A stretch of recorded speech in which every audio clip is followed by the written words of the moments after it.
नमस्कार, आपका स्वागत है बिहार भी न्यूज़ चैनल में। आपने अभी तक इस चैनल को सब्सक्राइब नहीं किए हैं तो लाल रंग का बटन दबाकर सब्सक्राइब कर लें और बगल के घंटे को बजा दें ताकि बिहार के ताज़ा खबरों से संबंधित लेटेस्ट वीडियो सबसे पहले आप तक पहुंचे।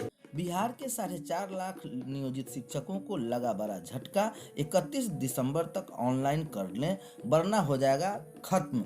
कर्मचारी भविष्य निधि संगठन क्षेत्रीय कार्यालय पटना के पत्रांक BR पटना नॉमिनेशन 2021 1840 दिनांक 22/11/2021 के अनुसार कर्मचारी भविष्य निधि संगठन के सभी सदस्यों को ऑनलाइन ई नॉमिनेशन किया जाना आवश्यक है। सुलभ प्रसंग हेतु संबंधित पुस्तिका संलग्न है। बिहार शिक्षा परियोजना परिषद के प्रबंधन संरचना के अंतर्गत संविदा पर कार्यरत पदाधिकारी कर्मचारियों के साथ साथ बिहार के 4.5 लाख नियोजित शिक्षकों को भी बिहार परियोजना परिषद के पटना प्रबंधन के अनुसार जिला स्तरीय कार्यालय के EPF कोड के अंतर्गत पंजीकृत सभी कर्मचारियों को EPFO पोर्टल पर अपने UAN लॉगिन के माध्यम से दिनांक 31/12/2021 तक ऑनलाइन ई नॉमिनेशन किया जाना है।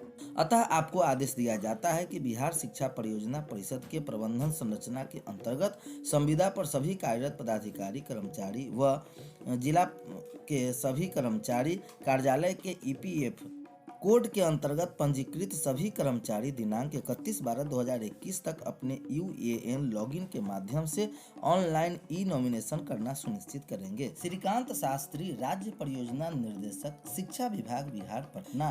सभी प्रशासी पदाधिकारी बिहार शिक्षा परियोजना परिषद पटना को सूचनार्थ प्रेषित। जिला कार्यक्रम पदाधिकारी प्राथमिक शिक्षा एवं सर्व शिक्षा अभियान सभी जिले के सूचनार्थ प्रेषित। सभी संबंधित पदाधिकारियों कर्मचारियों को सूचनार्थ एवं आवश्यक कार्यार्थ प्रेषित। राज्य परियोजना निर्देशक पटना। इधर अगली खबर पटना से आ रही है, जहां स्कूलों में नए साल में गर्मा गर्म भोजन परोसने की तैयारी की जा रही है। राज्य में हालात सामान्य रहे तो नए साल में फिर से 70,333 प्राइमरी मिडिल स्कूल में पहली से 8वीं कक्षा के 1,19,00,000 बच्चों को मेनू के हिसाब से गर्मा गर्म भोजन परोसे जाएंगे। आपको याद दिला दूं कि मेनू के हिसाब से प्रत्येक कार्य दिवस को बच्चों को पका पकाया भोजन गर्मा गर्म परोसने की व्यवस्था कोरोना काल में मार्च 2020 से ठप चल रही है और उनके अनुसार उपस्थिति के अनुसार बच्चों को। अगली खबर शेरघाटी से आ रही है, जहां प्राचार्य एवं CDPO को शिक्षा के प्रति बेहतर व्यवस्था दुरुस्त करने का SDO ने दिया निर्देश। कहा, शेरघाटी के अनुमंडल पदाधिकारी अनिल कुमार रमन ने सोमवार को अनुमंडल क्षेत्र के विभिन्न स्थानों पर संचालित किए जा रहे कस्तूरबा गांधी विद्यालय एवं अंबेडकर स्कूल के प्राचार्य के बाल विकास प्रखंड परियोजना पदाधिकारी के साथ बैठक की। उक्त बैठक के दौरान अनुमंडल पदाधिकारी के द्वारा प्राचार्य एवं CDPO को शिक्षा के प्रति बेहतर करने एवं प्रत्येक सेंटर पर विधि व्यवस्था दुरुस्त करने का निर्देश दिया। साथ ही साथ उन्होंने यह भी कहा कि कोविड को लेकर बीते 2 वर्षों से विद्यालय बंद थी, जो कि विद्यालय में पूरी तरीके से पठन पाठन कार्य बाधित था, लेकिन अब विधि व्यवस्था दुरुस्त किया जाए। उन्होंने निर्देश दिया कि विद्यालय में छात्र छात्राओं की उपस्थिति बेहतर हो और सरकार द्वारा दिए जाने वाले हर सुविधाओं को भी छात्र छात्राओं तक पहुंचाया जाए। बच्चों को खेल कूद एवं सांस्कृतिक कार्यक्रम से भी शिक्षा के प्रति जागरूक करना बेहतर होगा।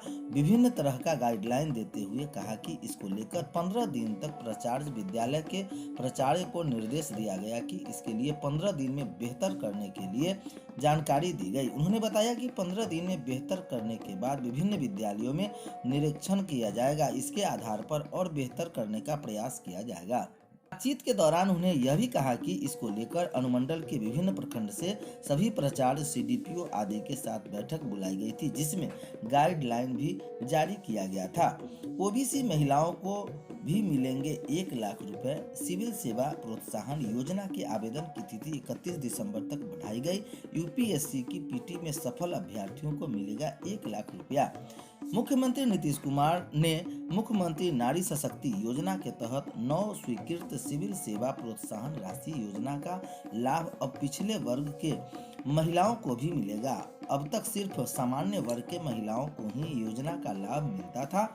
योजना का लाभ लेने के लिए आवेदन की तिथि बढ़ाई गई है। अब इस योजना में 31 दिसंबर तक आवेदन स्वीकार किए जाएंगे। इस योजना के तहत राज्य सरकार उन उम्मीदवारों को आर्थिक सहायता दे रही है जो केंद्र लोक सेवा आयोग यूपीएससी 2021 की प्रारंभिक परीक्षा में उत्तीर्ण है। महिला एवं बाल विकास निगम द्वारा संचालित इस योजना का लाभ लेने के लिए ऑनलाइन आवेदन स्वीकार करने की तिथि 31 दिसंबर 2021 तक बढ़ा दी गई है। महिला एवं बाल विकास की प्रबंधन निर्देशक हरजोत कौर ब्रह्मरा के बताया कि योजना के सामान्य वर्ग और पिछड़ा वर्ग की उन महिलाओं को 1 लाख रुपए की आर्थिक मदद दी जाएगी जिन्होंने यूपीएससी की प्रारंभिक परीक्षा पास की है। यह पैसा उम्मीदवार को एक मुश्त दिया जाएगा ताकि उसे मुख्य परीक्षा की तैयारी में किसी तरह की दिक्कतें नहीं होगी। योजना का लाभ उन्हें भी मिलेगा जो बिहार का निवासी होगी। आवेदन करने के लिए आवेदिका के पते का सबूत पहचान प्रमाण आवश्यक है। इसके साथ ही आवेदिका का स्वयं का बैंक खाता और आधार होना भी जरूरी है। अब तक 46 महिलाओं ने आवेदन किया है। मिली जानकारी के अनुसार ऑनलाइन आवेदन https://ftsbih.nic.in पर या आप SWDSCH यानी SWScholarship/DEFAULT/HTML इस पर लिंक के माध्यम से भी किया जा सकता है। अगली खबर गोरखपुर से आ रही है। प्रेरित के लिए यह कार्य किया गया। लड़कियों को प्रेरित करने के लिए चुना गया बस ड्राइवर। पूजा प्रजापति के पिता एक पेट्रोल पंप और ट्रांसपोर्ट एजेंसी के मालिक हैं। उन्होंने गोरखपुर जिले की पहली महिला बस ड्राइवर पूजा प्रजापति के किसी मजबूरी में नहीं बल्कि लड़कियों को उनके सक्षमता का संदेश देने और सोच बदलने के लिए बस चलाने के पेशे को चुना है। पूजा का कहना है कि लड़कियां किसी भी मामले में लड़कों से कम नहीं है, इसलिए लड़कियों को प्रत्येक क्षेत्र में बढ़ चढ़कर काम करना चाहिए, हिस्सा लेना चाहिए। दरअसल पूजा प्रजापति हाल ही में तब चर्चा में आई जब उन्होंने इलेक्ट्रिक बस के ट्रायल रन के दौरान रूट पर बस दौड़ाई। लोग बस के साथ उन्हें भी अचरज में निहार रहे थे क्योंकि लोगों ने इससे पहले किसी महिला को गोरखपुर में बस चलाने नहीं देखा था। एक संपन्न परिवार से वास्ता रखने वाली पूजा ने हाल ही में बस पायलट ड्राइवर के तौर पर ज्वाइन किया। पूजा के पिता बेचन प्रजापति सहजनवा स्थित एक पेट्रोल पंप के मालिक हैं।